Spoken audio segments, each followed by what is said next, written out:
Matrix equation, how to solve matrix equation. आज हम इस वीडियो में इस पे बात करेंगे। मैट्रिक इक्वेशन में जो भी हमारी मैट्रिक्स की इक्वेशन होती है उसके अंदर से A B C and D किस तरह से वैल्यूज को फाइंड आउट किया जाता है, जो कि 9th क्लास का एक इंपॉर्टेंट शॉर्ट क्वेश्चन है जो कि पेपर में बहुत दफा आ चुका है और बहुत बार आता है। फर्स्ट वैल्यू है a plus c, a plus 2b, c minus 1, 4d minus 6, जो कि एक मैट्रिक्स है। Then equals to another matrix is 0 minus 7, 3 and 2d।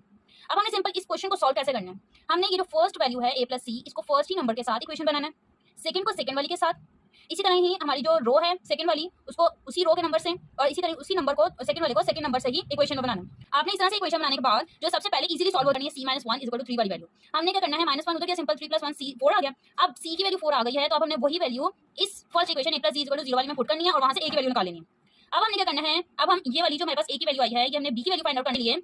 a की वैल्यू a की जगह लिखे और सिंपल प्लस करके माइनस करके देन डिवाइड करके b की वैल्यू फाइंड आउट कर लेंगे। b की वैल्यू निकालने के बाद हमने सिंपल अपने d की वैल्यू पे आना है। d की वैल्यू में सिंपल 4d एंड 2d है, आपने क्या करना है इनको माइनस करना है, 6 इक्वेशन का है, माइनस करने के बाद 2 इधर डिवाइड होगा और डिवाइड